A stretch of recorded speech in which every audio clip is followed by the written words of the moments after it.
Hello everyone. आज हम बात करेंगे कि कंप्यूटर की जो लैंग्वेजेस होती हैं उन्हें हमने कैटेगराइज करा था on the basis of design paradigm. और उस बेसिस पे हम लोगों ने प्रोग्रामिंग लैंग्वेज को तीन कैटेगरी में डिवाइड करा था। एक था प्रोसीजर ओरिएंटेड, दूसरा था ऑब्जेक्ट ओरिएंटेड और तीसरा था लॉजिकल ओरिएंटेड। तो आज के हम इस लेक्चर में प्रोसीजर ओरिएंटेड और ऑब्जेक्ट ओरिएंटेड प्रोग्रामिंग के बीच में डिफरेंस देखेंगे कि ये दोनों लैंग्वेज क्या है और इनके बीच में क्या सिमिलरिटीज़ है और क्या डिससिमिलरिटीज़ है।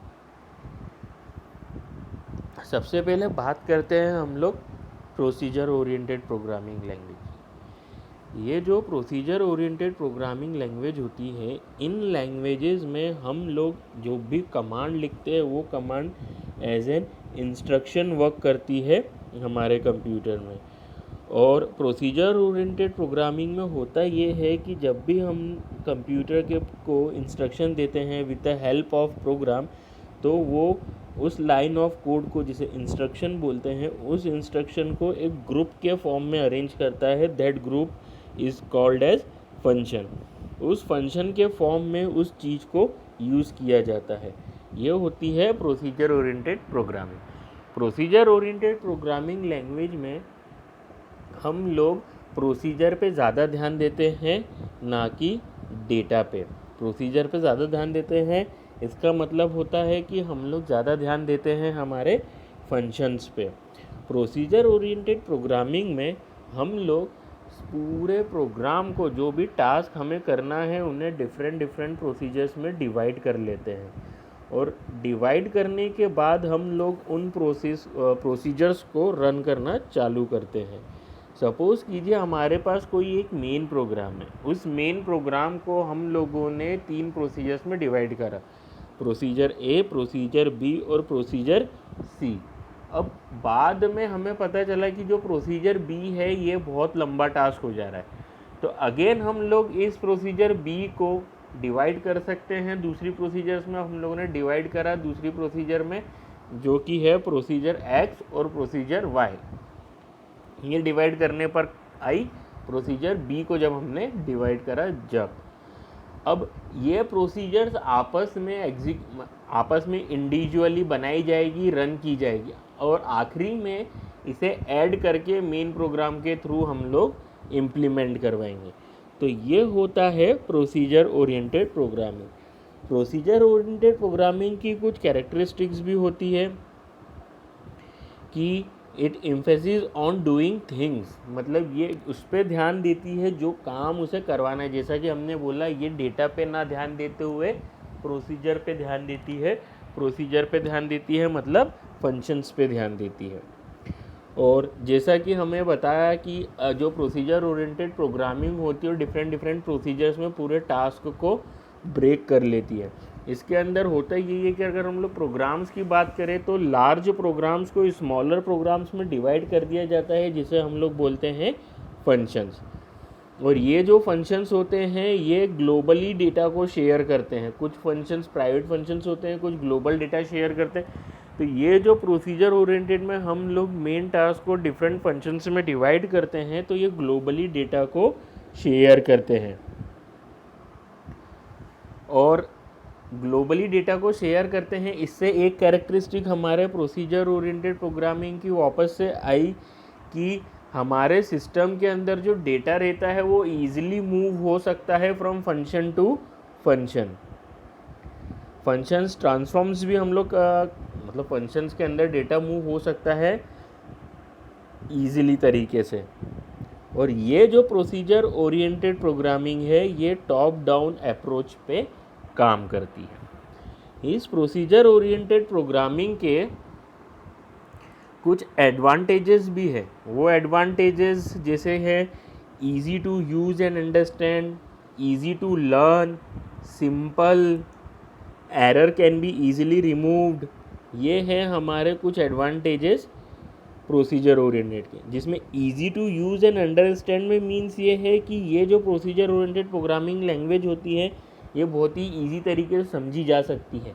जब तक के मार्केट में प्रोसीजर ओरिएंटेड का एक एग्जांपल होता है जिसे हम लोग सी भी बोलते हैं, सी लैंग्वेज बोलते हैं। जिसे हम लोग मिडिल लैंग्वेज की कैटेगरी में रखते हैं। High level, low level, middle level, तो वो मिडिल लेवल की कैटेगरी में आती है।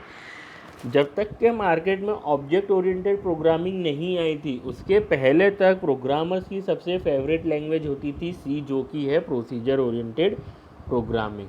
वो इसलिए क्योंकि इस लैंग्वेज को समझना बहुत ही ईजी है और इसको इम्प्लीमेंट करना भी कोई हार्ड टास्क नहीं है, और इसके डॉक्यूमेंटेशन में भी हमें ज़्यादा मेहनत नहीं करना पड़ती।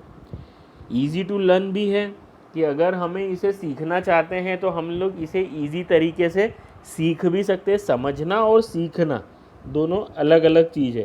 तो easy to learn, easy to understand and easy to use. और जो इसका लास्ट डिसएडवांटेज हमने बोला था that it error can be easily removed, इसके अंदर से हम लोग एरर ईजिली रिमूव कर सकते हैं। उसका मेन रीज़न ये है क्योंकि हम लोग हर चीज़ को डिवाइड करते हैं प्रोसीजर्स में, फंक्शंस में। हर प्रोसीजर अलग अलग होती है।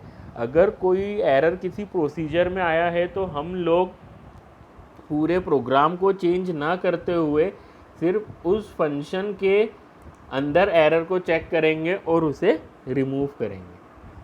अब जिस चीज़ के एडवांटेज होते हैं उस चीज़ के डिसएडवांटेज भी होते हैं।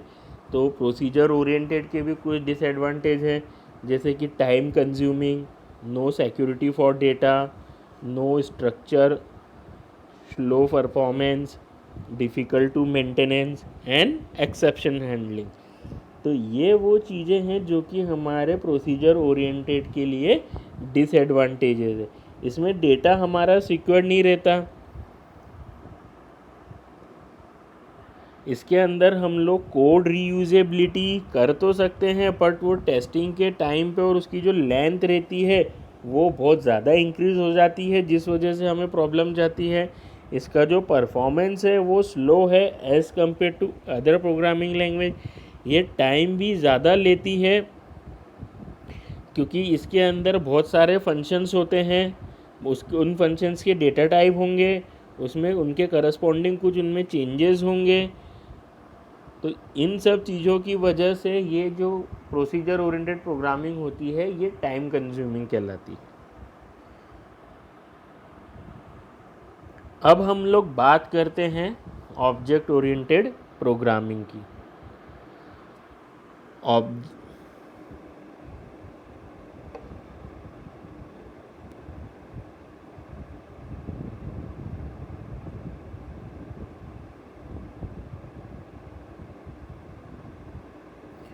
सॉरी, थोड़ा डिस्टरबेंस आ गया था हमारी पीपीटी रन होने में, इस वजह से हम लोगों को रुकना पड़ा। अब हम लोग बात कर रहे थे ऑब्जेक्ट ओरिएंटेड प्रोग्रामिंग की।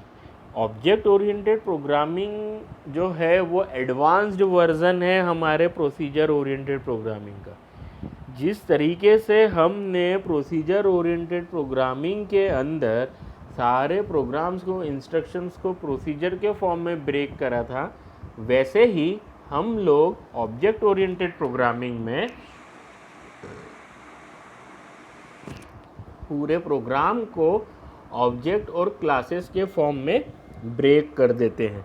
इससे हम लोग इजी तरीके से कोड रीयूजेबिलिटी भी परफॉर्म करा सकते हैं। और इसका ऑब्जेक्ट ओरिएंटेड की अगर हम लोग सिंपल एक लाइन डेफिनेशन बोले तो ये बोल सकते हैं कि that it builds an application around class and object. ये हर एप्लीकेशन बना सकती है with the help of class and object. इसी वजह से इस ऑब्जेक्ट ओरिएंटेड प्रोग्रामिंग को मार्केट में लॉन्च करा गया था कि हम लोग रियल वर्ल्ड प्रॉब्लम को भी कंप्यूटर की हेल्प से सॉल्व कर सकें। जैसा कि हमें पता है कि जो प्रोसीजर ओरिएंटेड प्रोग्रामिंग रहती है वो प्रोसीजर ओरिएंटेड फंक्शंस पे ज़्यादा ध्यान देती है, डेटा पे नहीं, जबकि ऑब्जेक्ट ओरिएंटेड प्रोग्रामिंग डेटा पे ध्यान देती है, प्रोसीजर पे नहीं। इसके अंदर जो प्रोग्राम्स होते हैं वो डिफरेंट ऑब्जेक्ट्स और क्लासेस के फॉर्म में ब्रेक किए जाते हैं। और इसके अंदर जो हम लोग डेटा स्ट्रक्चर डिज़ाइन करते हैं वो कुछ इस तरीके से डिज़ाइन करते हैं कि हम लोग ऑब्जेक्ट को ईजिली तरीके से कैरेक्टराइज कर सके। और जो फंक्शन जिस डेटा पे काम करते हैं उसको हम लोग उस फंक्शन को उस डेटा के साथ ईजिली तरीके से बाइंड कर सकते हैं, और उनकी जो बाइंडिंग होती है वो बाइंडिंग भी बहुत स्ट्रॉन्ग होती है। और इसके अंदर की ऑब्जेक्ट ओरिएंटेड प्रोग्रामिंग की एक खासियत ये भी है कि जो डेटा रहता है इसके अंदर का, वो डेटा हिडन होता है, कोई भी एक्सटर्नल फंक्शन उस डेटा को एक्सेस नहीं कर पाएगा। और इसके अंदर जो ऑब्जेक्ट्स होते हैं वो ऑब्जेक्ट्स भी आपस में एक दूसरे से ईजिली तरीके से कम्युनिकेट कर सकते हैं। और इसके अंदर ऑब्जेक्ट ओरिएंटेड प्रोग्रामिंग में हम लोग कोई भी डेटा और फंक्शन ईजिली तरीके से ऐड कर सकते हैं। हम लोगों ने देखा कि जो प्रोसीजर ओरिएंटेड होती है वो टॉप डाउन अप्रोच पे काम करती है, जबकि ऑब्जेक्ट ओरिएंटेड जो होती है वो बॉटम अप अप्रोच पे काम करती है। इस ऑब्जेक्ट ओरिएंटेड प्रोग्रामिंग के भी कुछ एडवांटेजेस हैं, जैसे improved reliability, improved flexibility, real world modelling, modifiability, extensibility, reduce maintenance, high code reusability. तो ये थे हमारे एडवांटेजेस। अब हम बात करते हैं डिसएडवांटेजेस की। तो वो है object oriented development is not a solution, is not a technology, is not yet completed accepted by major vendors. ये है हमारे कुछ disadvantage object oriented programming language के। Thank you everyone.